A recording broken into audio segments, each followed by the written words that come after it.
Okay, this is Bart Sharp. We tried to do the 30-second countdown, but we weren't doing a 30-second countdown, much like last week. Welcome to Becoming Quantum Conscious at United Public Radio Network and UFO Paranormal Public Radio Network at 107.7 and 105.3, broadcasting out of the beautiful city of New Orleans, Louisiana. And not only we are broadcasted in that Louisiana Delta, but we also are all around the world, whether that be on UPRN network on the internet, but also on Roku, YouTube, Facebook, Spreaker, and other platforms out there. So you can easily tune into us and enjoy the show. My name is Bart Sharp. I haven't mentioned that yet. Really happy to be here. I'm in Austin, Texas, and I have my guest today is Justin James, who recently published a book called Time to Speak. And wow, it's an amazing book that really explores the life of Jesus, James the Just, Mary Magdalene, the Essenes, and all of those wonderful characters at that time, and in a very unique way. So I just love this book in general.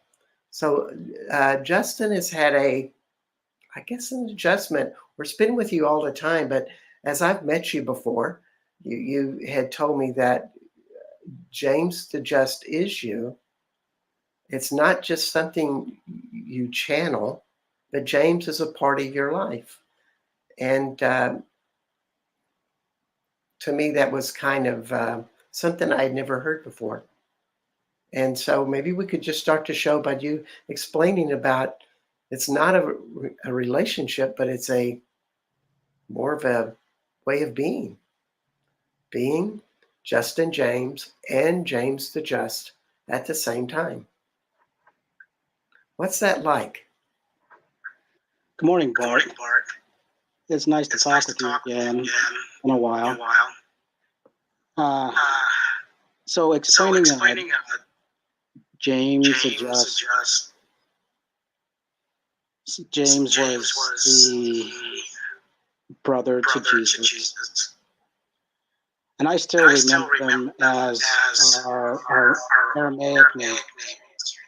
So Yaakov, Justin, and Yeshua is Jesus. And I was the youngest brother, the next in line after Yeshua. And Yeshua and I know each other outside of this realm. And when he was supposed to come into this realm to do his work, he asked me, as well as many other entities, to help him during this time. And so I incarnated as James, Yaakov, and lived that life with. And during this life now, part of me is James or Yaakov, living this life here. Wow.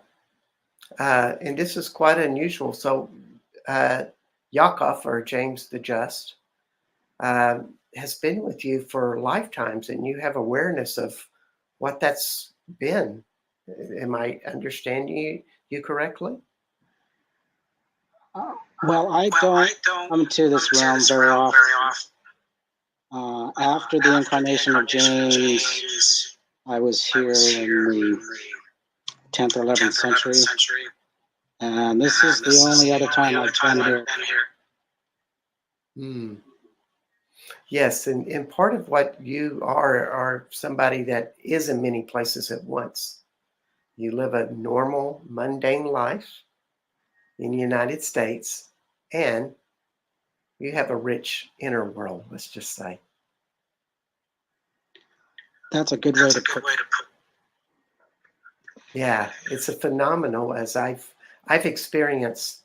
I've met Justin before, and your energy, as I'm a sensitive, I feel people's energies. It's like, to me, kind of like different flavors of ice cream. People have different vibrations, different flavors of themselves, and yours is one of the most unique energetic beings I've ever met. um, it's just kind of indescribable, but you're not normal. Well, I've heard that before. I try to pass as normal, but it just seeps out. Yeah, we would be doing energetic activations with the group, and Justin would come join the group, and all of a sudden the energy just went to a totally different place and was so much more powerful and expansive.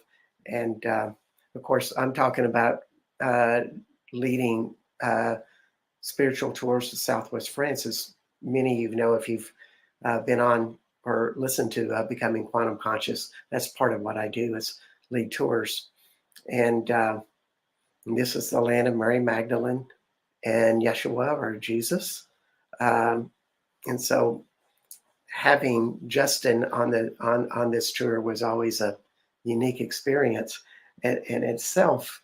And I had bunches of questions to ask you, but of course, being a tour guide, I didn't get to ask you about this uh, because you have a very unique viewpoint about the life of Jesus, Mary Magdalene, James the Just, and all of these people.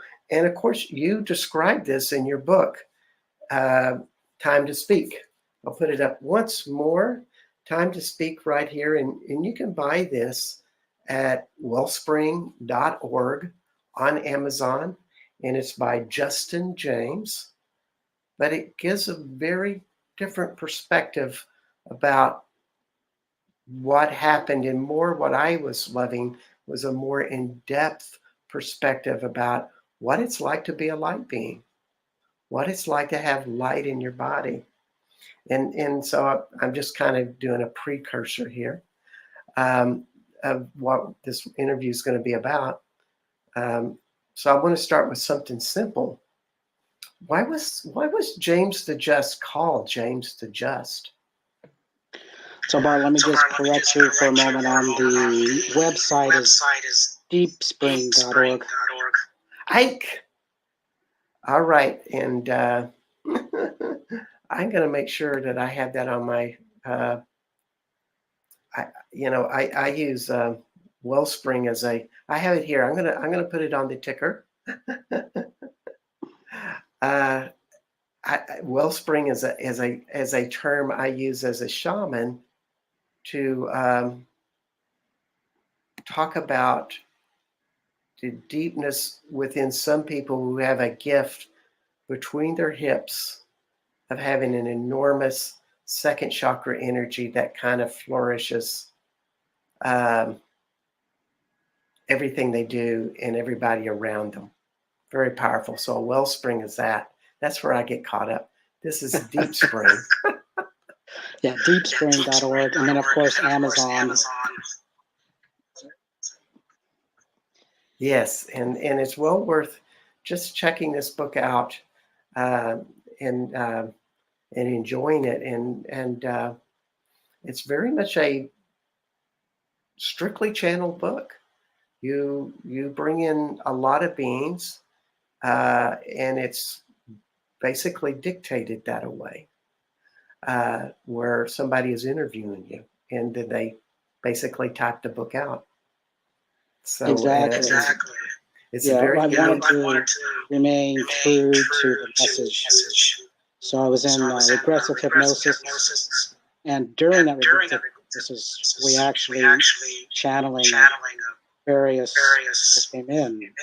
Yeshua, Magdalene, Joseph, Peter, variety of people decided to just step in. It was pretty interesting. Yes, it is, and I guess they're all in some of the same realms at the same time, because My guess is if you're a being like Yeshua, you're at many places at once. Yeah, so I can comment a little bit on how that works. So the higher polarized beings, their essence can be in multi-dimensional. And when we were doing the work on the book, we made an invitation to those who wanted to contribute, heard. And so even if they weren't in the same dimension, time by time, which we would say day to day, have days, they were allowed to come. And we create sacred space during that regression, just like it's sacred space today.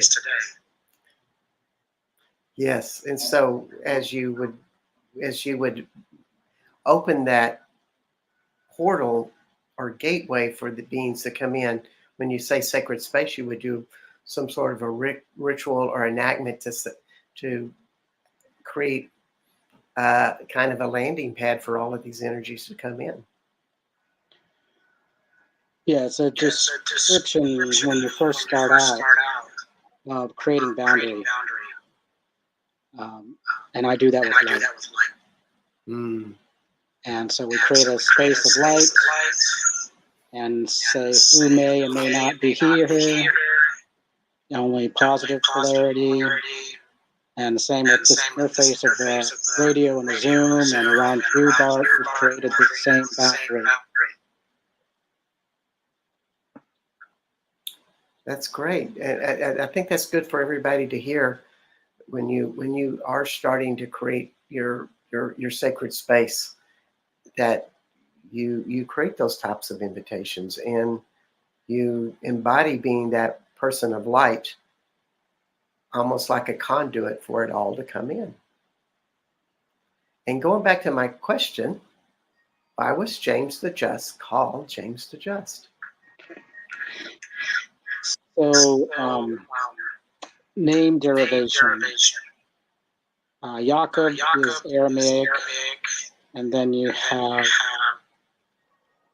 Jacob from that, and then James from that.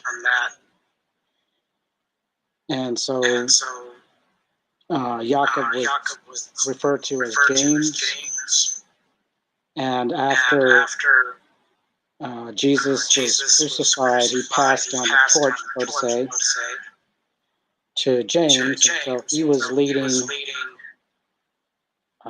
the apostles and disciples and fielding questions and being that leadership role in Jerusalem. And because of a very simplistic life that he tried to just do everything the best way possible as that model. It's a very kind and quiet man. They came to call him James the Righteous One, or James the Just. It sounded like he just kind of held a lot of things together for people, was that silent leader. And probably the apostles needed guidance at that time. They lost Jesus. They probably didn't, they were in shock, probably for a long time. They were, and we all went into like a retreat where we just were together, some grieving and realizing, deciding how to go forward. And so eventually they would go out to different countries to do their teaching. Sometimes questions would come back to me, and I would messages, or they would send messages, conversations, and just knowing that there was a support group, could be very helpful for the teachers that are out. Yeah, yeah. And this was a group, the apostles, when we think of the apostles, they came from all walks of life, in different educations. Some were more, what would you say, intuitive. Others were more logical. It was a kind of a very interesting team of diversity. And do you have any reflections about why that was picked that way? I think it makes a lot of sense that you're going to go into different communities that are diverse to have somebody that's similar to them, Mm-hmm. maybe more likely to listen and receive the concepts more easily.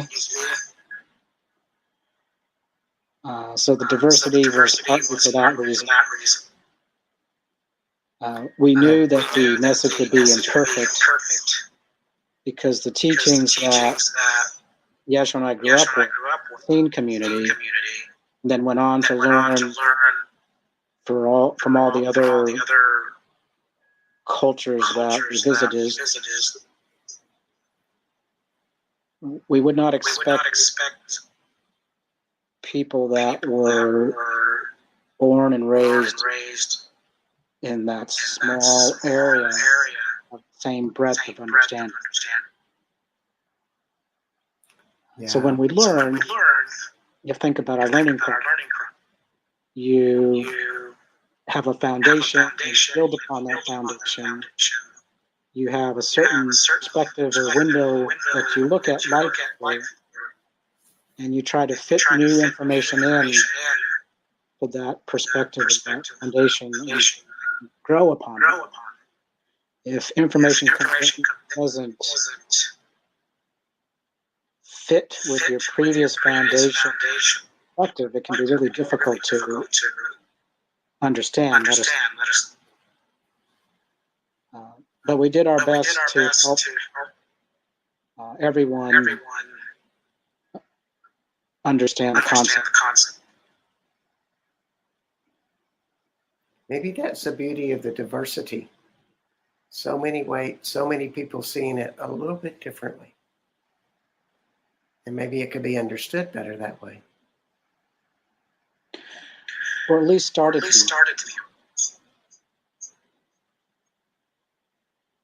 be. We see some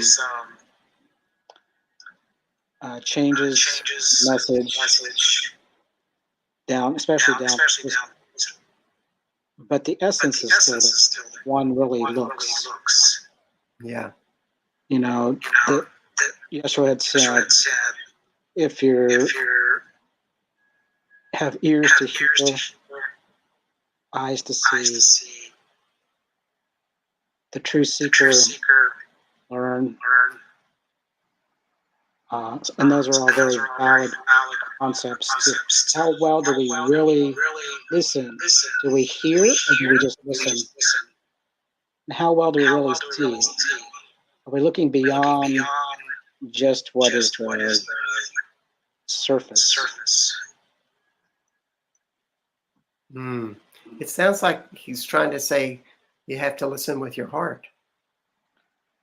That's a very good understanding, Bart. And that's something, another one of the kind of a book that's kind of a cousin to this concept of time to speak. Your book, Justin, is of course Anna Grandmother, Jesus in the Magdalene Prophecies, the Voice of the Magdalens. That's it, by Claire Hartsong. And she always stressed about that was one of the basic principles that the Magdalens were learning was always listen with your heart. And the truth will come out. I wanted to ask you, there's so many good things in your book, and I just wrote questions as I read the book. So whatever we're covering here today, you're going to get more information through the book itself. But the virgin birth being a conception of light, um, and could you describe how that all worked out? Or give us some insight about what happened? Light conception wasn't only with Mary begetting Yeshua. That was a process that was practiced prior to Yeshua. Anna, his mother, it's Mary. She is called Mary Ann. But Mary was conceived that way, and so were several of her siblings. And there were other cousins and such that were conceived that way. And there were other beings across the world that have been conceived that way. Wow. One raises their vibration to a level where we can bring in the essence of life and bring in a highly polarized sentient spirit as well. It's making a gateway for that sentient spirit. So it's almost like if you can embody the light yourself and then be an invitation for more spirit or more of a higher consciousness from other sources to come in, you can change, well, it's conceived a lot of higher light beings. It changes the DNA. Is that what you're saying?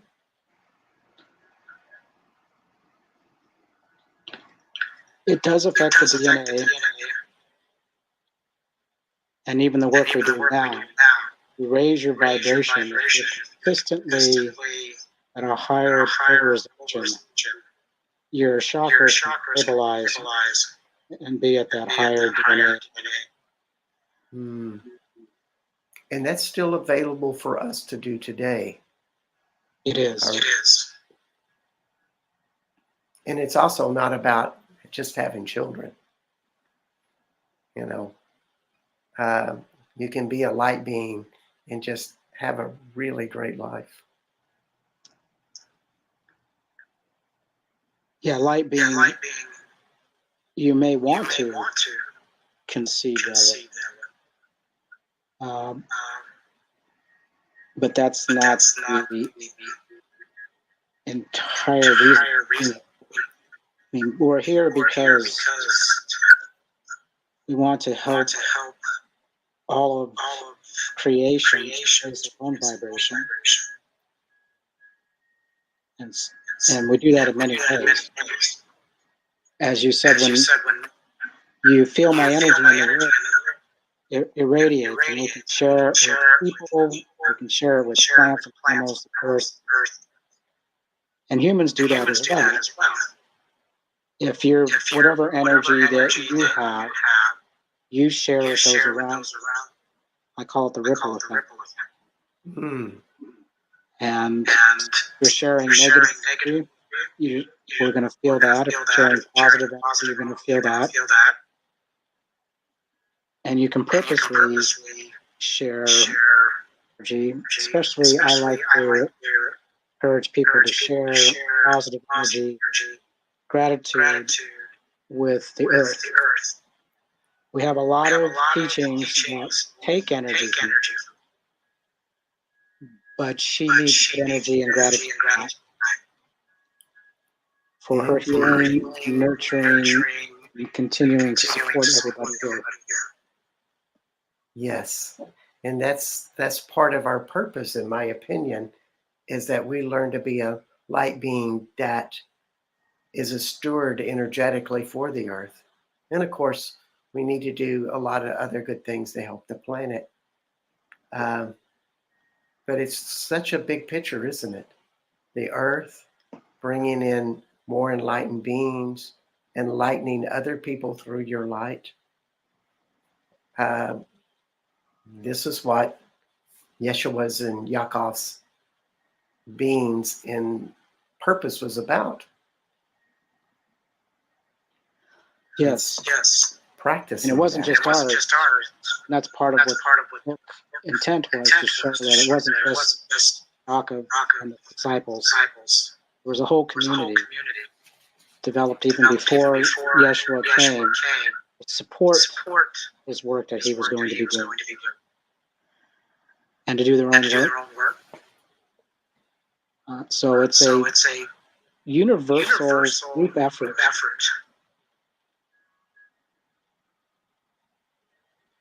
Indeed. I like to be on that team. In fact, I think I'm on that team. There's a lot of different expressions of it, but it really comes down to the essence of, can you learn how to have light inside of your body? And speaking with your heart, but also your whole being. That's the advanced work. You got it, Bart. Yep, you're part of the team. Anybody can be part of the team. We are always looking for everybody to join part of the team. Exactly.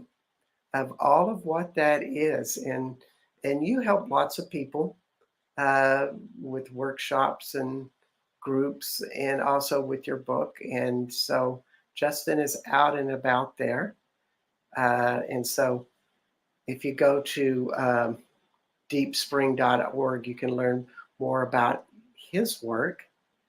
And just to talk about the work of this radio show, you are on United Public Radio Network and UFO Paranormal Radio Network, coming out of New Orleans, Louisiana, 107.7 and 105.3.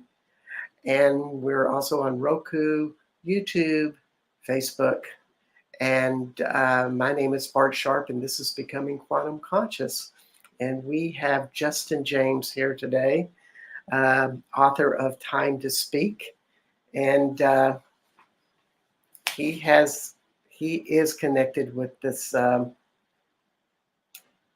who Jesus was and who Jesus is. He was there, has lots of memories of this. And I just wanted to ask you another question. I'm going to read this out of my paper. Jesus was powered by the Creator, but did not mean he was destined to be who he turned out to be, a Messiah type. He was still required to learn higher level mysteries. In other words, just because he had all of this innate talent brought to him through light, he still had to do a lot of work to get there. And just was wondering, what were some of the things Jesus and Yaakov or James the Just did to develop themselves?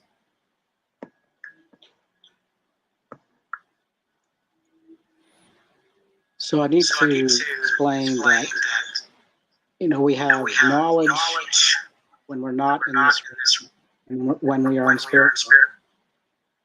And then we come to this realm, and we're in a human body. We have to learn how the human body works. We have to interact with other humans on this planet. And so our hypotheses and intellect are challenged by the real world. So one of the things he had to learn was how to learn these skills and use them with the human body. And so the early lesson in the Essene community was learning about the practices of love, unconditional love, interacting with each other, and then learning how to harness that divine light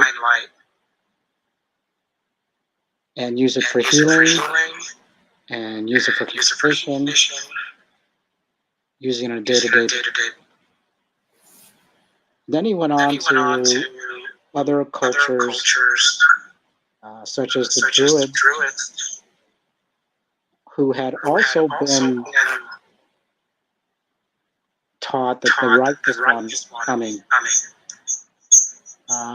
didn't come to their community, but he knew they were coming. They were in support of this mission as well. And they have different skill sets that work more with the natural world. And so he was able to go up and work with the Druids and more about the natural world, with their abundance of planets.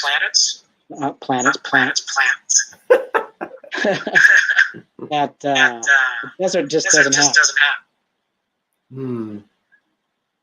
And then went on to India, and then up to Tibet, where we have different disciplines. And he was able to learn about their cultures, how the people live, how they think, and for adepts, he was able to work with them. And all this was to give them a bigger platform from which to work well with people and maximize the skill level as he's going forward to teach. Wow. So many different cultures. And you know, it's one of the things you say in your book. It's not about being the Messiah. It's about being the messenger, which takes it to a more impersonal level, but more of something of a sign of the times, something that was supposed to change. And he just carried the message. It wasn't about an ego. Right. He had many human incarnations prior to that life. And those experiences, along with his evolution of light and love, put him in a unique situation where he could come down, be able to manifest this in a way that was unique. And you have to think about how difficult it is to be amongst people who don't want to hear you, often are violent.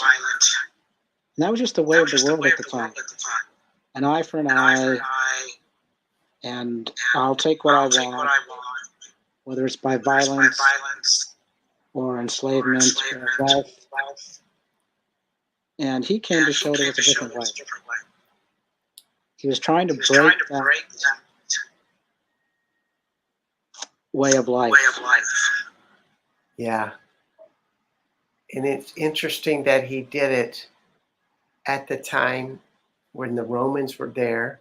And astrologically speaking, we are entering into a new era, which, if you encapsulate that era from the time of Christ to 2012, I like to think of it as man-made laws. It's a very masculine era. And here was somebody very feminine that said, speak from your heart. Women are equals.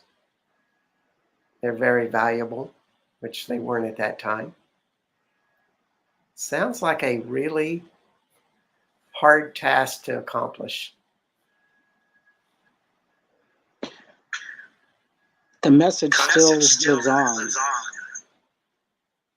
It's been altered in many ways, but the essence of it is there. Yeah. Yeah, and so when we talk about the truth, because that's what Jesus would say as a messenger, I'm just delivering the truth. And so when we take that down to the essence of that message of the truth, what would that be? It's pretty simple. Love for one another, compassion, forgiveness, kindness. We can change our behavior through all these concepts. We don't have to keep making poor choices. The Christian message now and the message from other religions is often you need to do good deeds now so you can go to this other realm called heaven and be happy.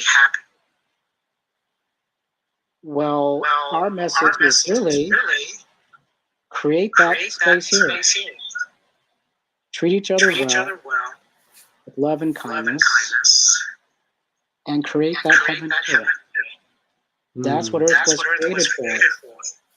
You have an abundance of beautiful life. That's all in an ecosystem that works if we aren't messing with it. And that's what the message is. That's what the intent is to create that heaven here. Indeed. It is a simple message. And can we really receive that we can be that happy inside of ourselves? It seems like we've kind of wound ourselves up to where we're kind of implanted in a lot of misery. But I think Jesus said it's all inside of you. It's all inside of you. And we're creating the misery. We are. And that's a big lesson in getting over that misery. And I love being around you before, Justin, of just that deep sense of peace and calm. You are one of the most humble leaders I've ever met. And that you are not even trying to be a leader. You just step up and speak when it's your time to speak, and then you step back down and go, and take your place around the crowd. And I wonder if Jesus was a little bit like that. Just, it wasn't about him. It was about the message. It wasn't about him. He was more charismatic than I am. He'd go out there and talk to the crowds. And he was quite the orator. And I'm more behind the scenes guy. And so at that time, I'm important to help make sure everything worked. How to get from point A to B, get food, get shelter, make sure he was okay. And in this life, I'm thankful and honored that you described me in such a way, Bart, because that is part of my goal is to be a model. I'm not perfect in human form, but do my best. And when people are ready to hear and listen, they have questions, more than glad to talk with them. And we have a saying, it's like, if it doesn't resonate with you now, put it on a shelf. Maybe it will later. And what I have found is as we are learning and growing, that a message you heard 5, 10, 20 years ago may not have made sense then, but it will make sense later. Yes. and putting it on the shelf to where maybe it'll show up when you're ready to have it. As a speaker or a messenger, um, if you allow your own ego to come in, that must be very distressing. But to give people allowance to have their own pace in learning concepts, that's very powerful. It gives people respect, and that was always amazing with Jesus with the Romans. He respected them. He allowed them to be who they wanted to be or who they were, and loved them in such a profound way. That's part of the compassion we talk about. Having compassion for the individual where they're at. We're each on our own journey, and we're going to get there when we get there. It may not be this life, maybe another lifetime. But to have compassion for the individual where they're at right now. Yes, it's so powerful. You take out control, you take out ego, you take out aggression, you take out judgment when you're in that place, which seemed not to be a thing that Jesus had much of. So,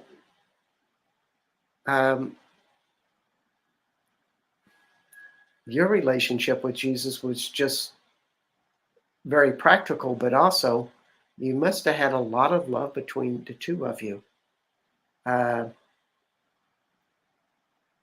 Did you almost like you must have felt bigger when you were around him?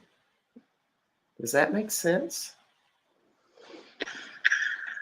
Let me sort of look at that. But before we do that, I want to put a plug in for 47 Stories of Jesus. You can get on Amazon. And these are channeled stories of an individual that was alive at the time, and a friend of his often traveled with us. And it gives a very good perspective of how Jesus works day to day. You know, you come in contact with the thief, come in contact with the leper, come in contact with various people. And what I like to do when I read that is not only remember, but think about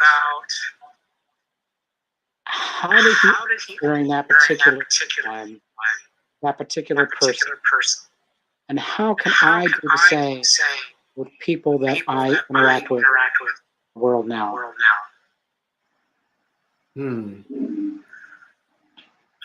That's a good way to look at it. Thank you, Justin. Yeah. The title of this book again was 47 Stories of Jesus. Right. Okay, so we can find that on Amazon, just like you can find Justin James' book, Time to Speak, on Amazon, as well as deepspring.org. And it's a great book to check out. I read it in about 5 hours, maybe, probably less than that. But it just, I'm always looking at, how you can look at things more energetically, and how energy works, how cells absorb light. And I just got some really dynamic insights on how all of that works. And just well worth your time to check this book out. I wanted to ask you another question. Because there's a lot of people, being that I do Southwest France tours, we always talk a lot about Mary Magdalene. And can you tell us about where she came from and, a bit about her? Mary Magdalene. So there's so many Marys. Try to get them straight. I see her as Sister Mary. And she was part of the Hispanic community, and she was raised in what you call the mysteries, and knew Yeshua.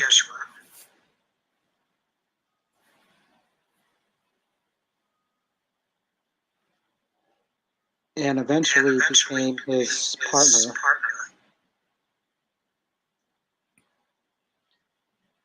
And the Christian rendition that she was a prostitute and had these demons, and that was just not so. She did learn about the Isis tradition, which was common amongst the Magdalene order for young people in that order to study Egypt. And many people outside of that practice would refer to the women as prostitutes. And that just wasn't so. So she was part of the community, raised in those ways, and supported Yeshua in his work. Thank you. Just a curious question, because I mean, I'm able to commune with Mother Mary quite easily, channel Jesus quite easily. And they seem to have their domains that you can access them. Whereas Mary Magdalene, she just seems to come from a very different place than them. Almost like she's still part of being human. Maybe that she reincarnates. And I just wanted to see if you had any thoughts about that. I'm not going to speak to Mary and what she's doing. What can I say? So she was not light conceived. So she's a little different energy level than Mother Mary or Yeshua, who were light conceived. But that doesn't denigrate Sister at all. She's a beautiful being who truly understood the message and supported Yeshua and strong, beautiful, and then took that message. After the crucifixion, sacred family was at high risk, and they had to leave.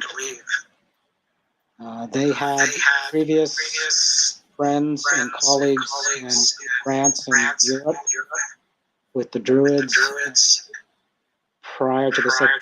Having to leave, some of the members had already gone to do teachings. And so when they had to leave Jerusalem, that's where they went. And Mary Magdalene continued to do the teaching and live the life of this message. And this was one of the things that she and Yeshua and I addressed when I went to France to do your tour, Bart. James did not go to France or Europe after the crucifixion because he felt it was really important to stay in Jerusalem and be that teacher and that leader that Yeshua.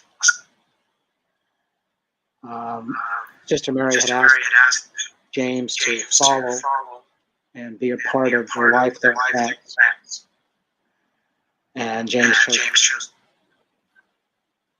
And so that first afternoon, remember, they arrived in that pasture outside of Mount Bugarash. Bugarash, Peak to Bugarash.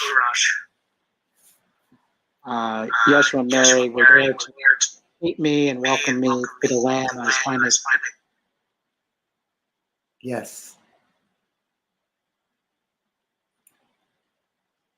That spot does have a very strong um, a scene, Magdalene, and according to Claire Hartsong, they lived in that area, and to me, that is the place where they stayed in those fields. It just feels that way. That's always the vision I get. Yeah, it was very strong. Yeah, Great yeah, energy. indeed. With that, um, yeah, she just seems to be a very important persona for this age, almost as if she is a an every woman. In other words, she just seems to be more practical for people to connect to, almost like Mother Mary or Isis or Kuan Yin, are a little bit beyond us. They're not as available, but a lot of people feel this affinity for Mary Magdalene because she just seems to be more practical. It's that's just been my experience with her, and what I hear from other people. Uh, just grounded in our souls. There's so many good things about this book, and we're running. We have about 3 minutes left. So, Justin, is there any message you would like to give to people? Sagely advice to people. Sagely advice. When people have read the book, they say they're infused with the love and understanding, their hearts open up. Some people choose to read the book just a chapter at a time and then meditate around it. Other people read the whole book and then go back to different parts, think about and learn about more.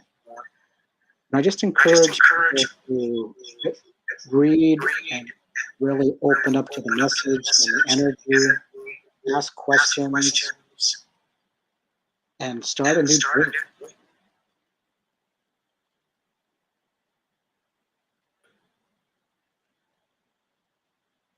That's a good thing. I think we always have to reinvent ourselves, almost like be open to reinvent ourselves every day.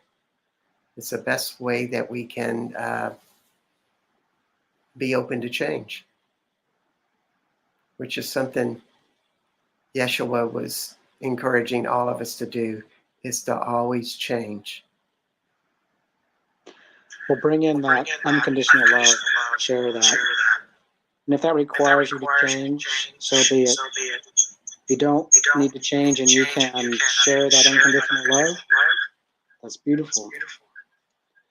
It is. You know, Bart, you have a lot of strong energy, there's unconditional love. I don't know that you need a whole lot of changing. Yes. And that's what becoming quantum conscious is about, is opening people to new ideas so that they may learn to get in touch, as you said earlier, to the light within them.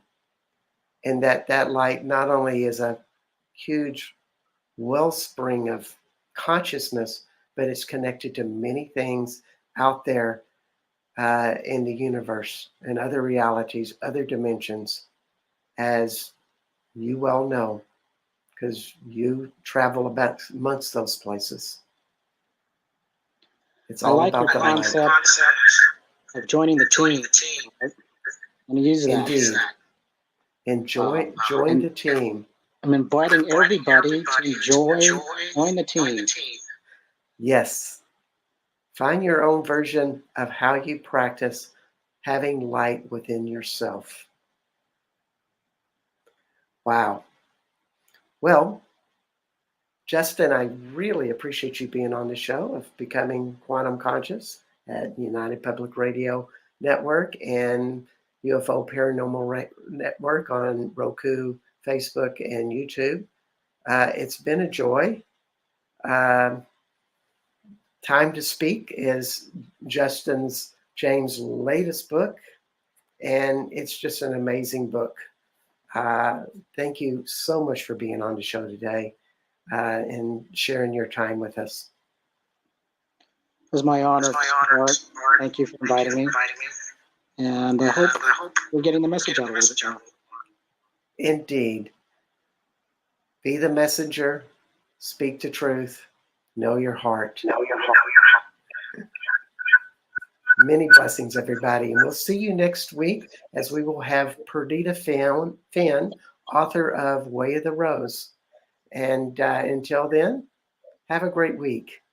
Bye-bye.